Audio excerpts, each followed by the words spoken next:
Health tips for every day, for everyone.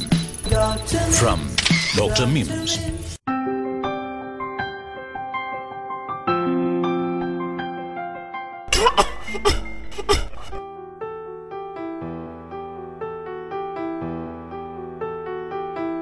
Hi മോളു, ഇപ്പൊ എങ്ങനെയുണ്ട്? ഡോക്ടർ, ഞങ്ങൾ ആകെ ഭയന്നുപോയി. എന്താണ് ചെയ്യേണ്ടതെന്ന് അറിയില്ലായിരുന്നു. ഇങ്ങനെയുള്ള അവസരങ്ങളിൽ ധൈര്യം കൈവിടാതെ പ്രവർത്തിക്കുകയാണ് ചെയ്യേണ്ടത്. ഭക്ഷണ പദാർത്ഥം തൊണ്ടയിൽ കുടുങ്ങുന്നത് എന്തുകൊണ്ടാണ് ഡോക്ടർ? സാധാരണ ഭക്ഷണം കഴിക്കുന്നതിനിടയിൽ സംസാരിക്കുമ്പോഴാണ് ഇങ്ങനെ സംഭവിക്കുന്നത്. ഈ അവസരത്തിൽ ഭക്ഷണ പദാർത്ഥം ശ്വാസനാളത്തിൽ പോവുകയും ശ്വാസം അടഞ്ഞു പോവുകയാണ് ചെയ്യുന്നത്. വരൂ, നമുക്ക് പുറത്തേക്ക് നിൽക്കാം. ഇങ്ങനെയുള്ള അവസരങ്ങളിൽ നാം എന്താ ചെയ്യേണ്ടത്?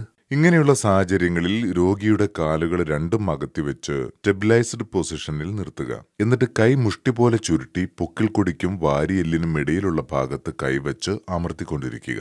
ഭക്ഷണ പദാർത്ഥം പുറത്തേക്ക് വരുന്നതുവരെ ഇങ്ങനെ ചെയ്യണം. ഇതിനെ അബ്ഡോമിനൽ ത്രസ്റ്റ് എന്ന് പറയുന്നു. ചെറിയ കുട്ടികളിൽ ഇങ്ങനെ സംഭവിച്ചാൽ ഇതേ രീതിയാണോ ചെയ്യുക? അല്ല, ചെറിയ കുട്ടികളിൽ ഇങ്ങനെ സംഭവിച്ചാൽ അവരെ കൈത്തണ്ടയിലെടുത്ത് കഴുത്തിന്റെ ഭാഗത്ത് സപ്പോർട്ട് ചെയ്ത് പിടിക്കുക. എന്നിട്ട് അടുത്ത കൈകൊണ്ട് കുട്ടിയുടെ പുറത്ത് 5 തവണ ശക്തിയായി അടിക്കണം.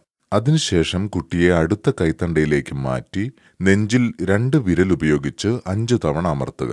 അന്യപദാർത്ഥം പുറത്തേക്ക് വരുന്നതുവരെയോ കുട്ടി അബോധാവസ്ഥയിലാവുന്നതുവരെയോ ഇത് തുടരുക. അപ്പോൾ ഡോക്ടർ, കുട്ടി അബോധാവസ്ഥയിലായാൽ ഭക്ഷണ പദാർത്ഥം എടുത്തു കളയുകയോ കൃത്രിമശ്വാസം കൊടുക്കുകയോ ചെയ്യുക. അതിനുശേഷം എത്രയും പെട്ടെന്ന് ആശുപത്രിയിൽ എത്തിക്കണം. പിന്നെ ശ്രദ്ധിക്കേണ്ട മറ്റൊരു കാര്യം, ഒരു കാരണവശാലും രോഗിയുടെ തലയ്ക്ക് അടിക്കാൻ പാടില്ല. ഇത് രോഗിയെ ഗുരുതരാവസ്ഥയിലാക്കാൻ സാധ്യതയുണ്ട്.